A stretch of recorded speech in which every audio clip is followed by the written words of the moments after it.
नमस्ते all divine souls. स्वागत है आप सभी का मेरे इस नए चैनल रेडियंट रेज में। I belong to you.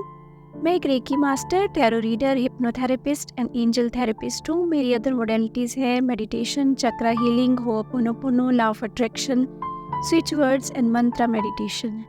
हम इन स्पिरिचुअल टॉपिक्स पे बात करेंगे व जिंदगी के नए आयामों को मिलजुल कर जानेंगे व अपनी आध्यात्मिक यात्रा में आगे बढ़ेंगी। ओम नमः शिवाय।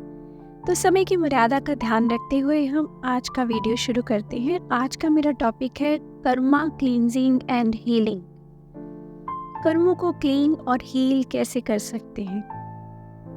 Karma is the root cause of all human sufferings. कर्म ही हमारे सभी दुखों की जड़ है। Karma cleaning and healing can help you to clear karmic blueprint from your akashic records to love life. पहले तो हम ये समझते हैं कि what is karma cleaning. Karma cleaning है क्या, कर्म को क्लीन कैसे कर सकते हैं। कर्मों को क्लींस करना एक आध्यात्मिक प्रक्रिया है जो व्यक्ति के पिछले कर्म यानी पास्ट एक्शंस और विचारों को एक सही सूची में स्वच्छ करती है। कार्मिक cleaning is a spiritual concept that refers to the process of purifying one's past actions and thoughts in order. अब है how do I clean my past Karma. मैं अपने पिछले कर्मों को कैसे क्लीन कर सकता हूँ या कर सकती हूँ। तो उसके लिए पहले ज़रूरी है कि हम ये आइडेंटिफिकेशन कर पाएँ बैड कर्मा और गुड कर्मा। अच्छे या बुरे दो तरह के कर्म हैं। जो दूसरों के लिए अच्छा करते हैं उनका परिणाम भी अच्छे कर्म के रूप में ही मिलता है। और बुरा कर्म क्या है? जानबूझकर हम जो काम करते हैं और उससे किसी को दुख मिले तो वो बुरा कर्म है। और हम कैसे पता करें कि हमने बुरे कर्म किए हैं, ये बुरे कर्म का फल मिल रहा है, ये कैसे पता चले। अगर आप किसी सिचुएशन में बार बार फंस रहे हैं या कोई ऐसा गलत व्यक्ति आपको बार बार मिल रहा है तो इसका मतलब आपने पास्ट में ज़रूर कोई ऐसा कर्मा किया है, ये जिसका रिजल्ट है। You are repeatedly in situations that bring up the so same there. बार बार वही चीज़ आपके सामने आना, इसका मतलब आपका कोई बैड कर्मा है। उसके लिए आप प्रैक्टिस सेल्फ कंपैशन। पहले तो आप अपने आप से प्रेम कीजिए कि ठीक है, हो गया होगा कुछ, है ना। Cut off from the toxic people. फिर क्या है कि जो भी नेगेटिव लोग हैं आपकी ज़िंदगी में उनसे आप दूर हट जाइए। Practice what and how you will say no to people who don't serve in your life. आपको नो कहना आना चाहिए ऐसे लोगों से जो टॉक्सिक है। आपको पता चल जाता है आपसे हमेशा नेगेटिव बातें करते हैं, आपको नेगेटिव वाइब्स आने लगती हैं, तो ऑफिशियली आप उनसे फ्रेंडशिप ख़त्म कर दीजिए। And learn from the mistakes. अपनी गलतियों को पहचाने और उनसे शिक्षा लें और आइंदा वो गलती दोबारा ना दोहराने का प्रण लें। तभी आप कर्मों से छुटकारा पा सकते हैं। Do what nourishes your spirit. जो आपकी स्पिरिट को नरिश करे, जो आपकी आत्मा को बल दे, ऐसे कामों में संलग्न हो जाइए। Spend time in nature, nourish your soul. और उसके लिए जो भी आपकी हॉबी है उसे आप डेवलप कीजिए, चाहे वो बागवानी है, चाहे खुली हवा में लंबी सांसें लेना हो या कोई संगीत सुनना हो। ऐसा कुछ भी कीजिए ताकि आप वो नेगेटिव वाइब से दूर हो जाएं। अपनी खूबियों को पहचानिए, ओल्ड पैटर्न्स को बदलिए। जो भी आपके कोई ओल्ड पैटर्न्स है, समटाइम्स हम बहुत नेगेटिव थिंकिंग करने लगते हैं, तो उसे पॉजिटिविटी में कैसे लाएं उसके लिए प्रयास कीजिए। कोई मोटिवेशनल वीडियो सुनिए या कहीं सत्संग में जाइए। अपनी वाइब्रेशंस चेंज कीजिए, अपनी वाइब्रेशंस को हाई कीजिए। उसके लिए है हाउ डू आई प्योरीफाई माई कर्मा। कर्मों को स्वच्छ या प्योरीफाई कैसे करें। उसके लिए एक तो सूत्र है कि जीवन के हर अच्छे व बुरे अनुभव के लिए धन्यवादी रहें। Be grateful enough, express gratitude to whomsoever you are surrounded with you. Feel joy। कहते हैं हर घटना के पीछे ज्ञान है। तो इसलिए धन्यवादी रहें। आपके जीवन में अगर कुछ अच्छा हुआ है तो उसके लिए धन्यवादी रहें, और कुछ बुरा हुआ है तो उसके लिए भी धन्यवादी रहें, क्योंकि बुरा वक्त भी आपको बहुत कुछ सिखा के जाता है। तो शिकायत ना करें। और फिर है, प्रत्येक कर्म प्रेम से करें, जबरदस्ती नहीं, बल्कि 100% अपनी इच्छा से करें। Act with love towards everyone, no matter what they have done. लोगों ने आपके साथ क्या किया वो आप मत देखिए, लेकिन आप उनके साथ अच्छा व्यवहार कीजिए। आई नो आपको सुनने में मुश्किल लगेगा, पर अगर कर्मों को काटना है तो इस थ्योरी पे चलना ही पड़ेगा। और जैसे जैसे आप प्रैक्टिस करेंगे तो आप इस पे मास्टर हो जाएंगे। चेक योर मोटिव्स, अपने एटीट्यूड पे ध्यान दें।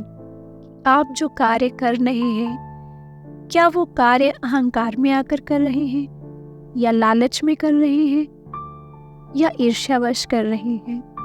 अगर ऐसे किसी भी उद्देश्य से कर रहे हैं तो अपना एटीट्यूड बदलिए। Check your motives and make sure they come from a place of love for self and others. जो भी कार्य करें अपने लिए भी उतना ही प्रेम से करें, और दूसरों के लिए भी वही प्रेम से करें, बिल्कुल सेल्फलेस हो। फिर है, be forgiveful, learn to let go grudges. आप माफ़ करने की आदत डालिए। लोगों के साथ भेदभाव को भुलाने की कोशिश कीजिए। आखिर कब तक दूसरों की गलतियों को पकड़े रखेंगे? Learn to forgive who they are, forgive yourself. अपने आप को भी माफ़ कीजिए, क्योंकि गलतियां तो हम सबसे होती हैं। A mistake is a mistake, neither his nor mine. Mine means guilt, his means anger. अगर वो किसी की गलती है तो आपको गुस्सा आएगा, और अगर आप खुद अपने आपको जिम्मेवार ठहराते हैं उस गलती के लिए तो आप गिल्ट में जाएंगे। तो गिल्ट और गुस्सा दोनों ही नेगेटिव वाइब्स है। तो अपने इस कार्मिक साइकिल को ब्रेक करने के लिए आपको एक प्रिंसिपल हमेशा याद रखना चाहिए। बस ये गांठ मान लें, अपने आप को व दूसरों को क्षमा कर दें। क्षमा बहुत ही सशक्त ऊर्जा है कर्मों को रिलीज करने की। जो भी हमारे पिछले जन्मों के कर्मों की ऊर्जा हमसे जुड़ी होती है, उनसे हम क्षमा से ही मुक्ति पा सकते हैं। क्षमा के लिए मैं एक रेकी में बहुत स्पेशल प्रेयर करवाती हूँ, तो टाइम मिला तो कभी उसके लिए मैं वीडियो बनाऊंगी, वो हम सबको करनी चाहिए।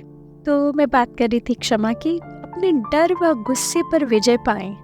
डर और क्रोध हमेशा नेगेटिव एनर्जी क्रिएट करते हैं, जो और नेगेटिव कर्मा क्रिएट करते हैं। तो हमें हमेशा सकारात्मक रहना है। कैसे कार्मिक साइकिल का अंत होता है? कार्मिक साइकिल का अंत हमारी आत्मा का मुक्ति का मार्ग है। द एंड ऑफ कार्मिक cycle is path towards liberation. One can remain unaffected by karma when all the actions karmas are done for the supreme. जब हमारा प्रत्येक कर्म, प्रत्येक कार्य उस सुप्रीम पावर के लिए हो जाता है तो हम कर्मों से मुक्ति पा सकते हैं। गीता में भगवान श्री कृष्ण ने अर्जुन जी से कहा है कि तुम युद्ध करो, क्योंकि युद्ध करना ये तुम्हारी ड्यूटी है, तुम्हारा कर्तव्य है, लेकिन उसके रिजल्ट से तुम अप्रभावित रहो। कर्मण्येवाधिकारस्ते मा फलेषु कदाचन। तो हम सब जानते हैं इस उपदेश को, सो इसको फॉलो करना है। व्हाट इज द मंत्र फॉर कर्मा क्लीनिंग? अब मेन कर्मा क्लीनिंग के लिए क्या बेस्ट मंत्र है? तो थ्रू मंत्र मेडिटेशन और ब्रेथ मेडिटेशन और साउंड हीलिंग, मंत्र, सांसें व संगीत पर ध्यान लगाने से भी आप अपने कर्मों की गति बदल सकते हैं। दूसरी चीज़ है, हमेशा अपनी सोच को सकारात्मक रखें। Always keep a positive mindset. In order for karma to work for us, we need to let bygones be bygones and simply forgive and leave it to the universe. आप बस अपना काम कीजिए और यूनिवर्स पे छोड़ दीजिए उसका परिणाम क्या होता है। और याद रखिए, अच्छे का परिणाम अच्छा ही होगा और बुरे का परिणाम बुरा ही होगा। तो हमें अच्छे कर्म ही करने हैं नोइंगली। तो बट अननोइंगली हमसे कई बार गलतियां हो जाती हैं, तो उसके लिए हमें क्षमा मांग लेनी चाहिए। एक्चुअली ये बहुत वास्ट टॉपिक है, फिर कभी एक और वीडियो बनाऊंगी जिसमें संचित कर्म, प्रारब्ध कर्म व क्रियामान कर्मों की विस्तार से बात करेंगे व जीवन को बेहतर बनाने की कोशिश करेंगे। Thank you for listening. Mirza Ghalib ji ने कहा है, कुछ इस तरह मैंने ज़िंदगी को आसान कर लिया, कुछ इस तरह मैंने ज़िंदगी को आसान कर लिया, किसी से माफ़ी मांग ली, किसी को माफ़ कर दिया। On this great note, Priya Verma signing off. स्वस्थ रहे, मस्त रहे, खुश रहे व मिलते रहे। वीडियो पसंद आए तो लाइक, शेयर और सब्सक्राइब करें। पर्सनल रीडिंग और अदर कोर्सेज के लिए आप मुझे कमेंट बॉक्स में लिख सकते हैं। Thank you, God bless you, जय श्री राम।